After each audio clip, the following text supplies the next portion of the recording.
O ex-ministro da Justiça, Anderson Torres, está preso desde o último sábado e é no Batalhão de Aviação Operacional da Polícia Militar. Um batalhão que fica ali a aproximadamente 15 quilômetros do centro de Brasília. Por ser um profissional de segurança, Torres tem direito a ficar numa cela de Estado Maior, é assim que chama. Pois bem, nesse local tem até frigobar. Gustavo Uribe vai contar isso para a gente. Uribe, primeiro é importante que nós possamos compreender o que a lei determina, né? Em quais aspectos estão amparados pela lei. Ele tem direito a algumas coisas diferentes do que um preso comum. Mas e os excessos, hein? Nem nós aqui da CNN Brasil, Elisa, temos tantos direitos. Você não tem um frigobar aí do lado seu, Uribe? Nunca. E, inclusive, a sala aqui do café é trancada pela Basília Rodrigues, para a gente não ter acesso. Só abre para fazer o chazinho de morango dela. Daqui a pouco eu trago para ela está aqui do meu lado. Em relação a Anderson Torres, ele, como profissional de segurança, tem direito, segundo o Supremo Tribunal Federal, a esses tipos de privilégios, porque ele não é um preso comum. Ele é alguém que esteve à frente da Secretaria de Segurança do Distrito Federal, esteve à frente do Ministério da Justiça, ou seja, coordenando a Polícia Federal, e, portanto, há presos de periculosidade que podem querer prejudicá-lo. E a lei brasileira garante a segurança daquele que é detento, daquele que está no sistema prisional. Só que há alguns pontos que estão sendo criticados, sobretudo pelo novo governo, como privilégios. E eu cito alguns que foram solicitados à Justiça por Anderson Torres e outros que foram concedidos a ele. Como ele está no batalhão aqui de Brasília, do Guará, batalhão da Polícia Militar, é uma prisão sem celas. Sem grades, no caso. É uma sala onde ele tem uma sala de reuniões para se reunir com os seus advogados, ele tem acesso a frigobar, ele solicitou, por exemplo, micro-ondas para esquentar o próprio alimento, ele tem direito a delivery de comida para conseguir, enfim, se alimentar na cela.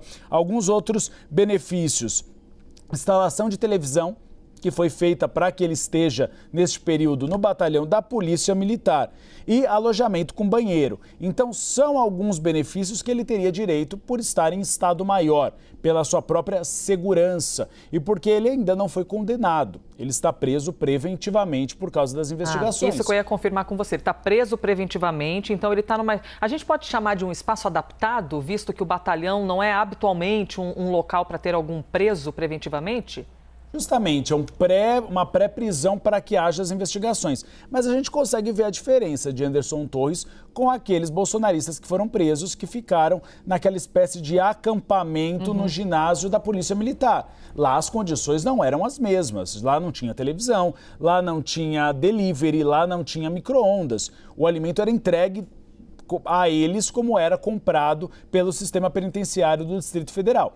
Então há uma série de críticas sendo feitas pelo novo governo, inclusive integrantes do novo Ministério da Justiça, que são muitos privilégios para alguém que está detido neste momento. Pois é, a Basília, maravilhosa, até rememorou para a gente aqui o que diz a própria lei, que esse preso, no caso desse perfil de Anderson Torres, o funcionário policial, enquanto não perder a condição de funcionário, o que diz a lei? Permanecerá em prisão especial durante o curso da ação penal e até que ocorra o fim desse trânsito em julgado, né, desse processo de sentença. E aí o funcionário policial, nas condições desse artigo da lei, ficará recolhido em uma sala especial da repartição em que sirva e tem que ficar sob a responsabilidade do seu dirigente.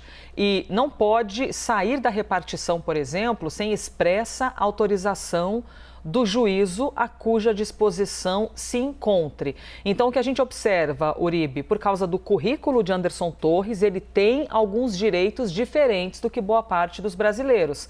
Mas aí também questiona-se quais são os limites desses direitos. Justamente, televisão, frigobar e delivery são algumas questões que acabam não se enquadrando. Que ele não esteja numa cela regular, esteja numa sala de reuniões com frigobar e banheiro. Frigobar não, beliche, banheiro sem grades, é até inteligível. É uma questão porque ele foi secretário da Segurança do Distrito Federal, foi ministro da Justiça e o sistema penitenciário ele é responsável por aqueles que estão detidos. Então ele não poderia ser colocado numa cela comum, nem que fosse numa prisão preventiva, porque pode haver alguns presos de periculosidade que queiram prejudicá-lo justamente porque ele estava à frente da segurança pública. Mas aí o novo governo faz críticas a respeito de alguns benefícios. Micro-ondas é um deles para esquentar a própria comida, ou delivery, televisão, frigobar. São questões que o brasileiro comum, eu e você, por exemplo, não temos acesso a isso e nós não estamos detidos, Elisa.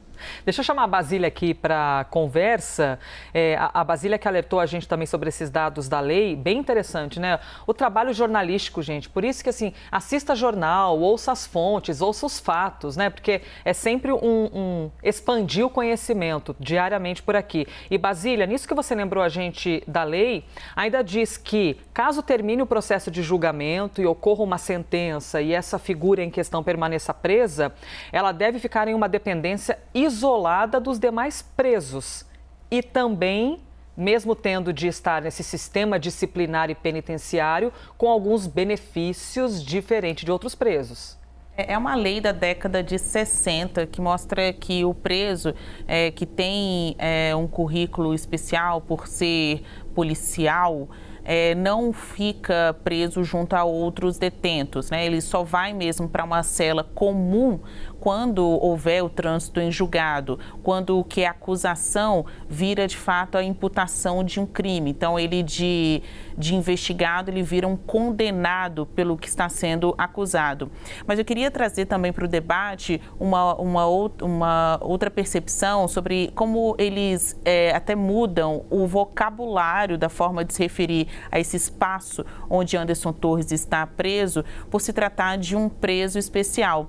Também não chamam de cela, chamam de sala do Estado-Maior, que é, como o Uribe acabou de falar, fiscalizada por outras entidades, outros órgãos da Justiça, como Ministério Público, a própria Vara de Execução Penal da Justiça aqui do Distrito Federal também faz um tipo de inspeção para saber se há excessos ou não nessa condição especial. Então, não ter grades, não ter portas, ter condições de segurança, de higiene é o básico. Toda sala de Estado-Maior, que normalmente é utilizada por presos especiais, a exemplo de delegado da Polícia Federal, são assim. O que a gente tem que ficar de olho é se haverá, então, algum excesso, né? Alguma extravagância nisso. Até aqui, afirmam estas entidades, o local onde Anderson Torres está preso é legal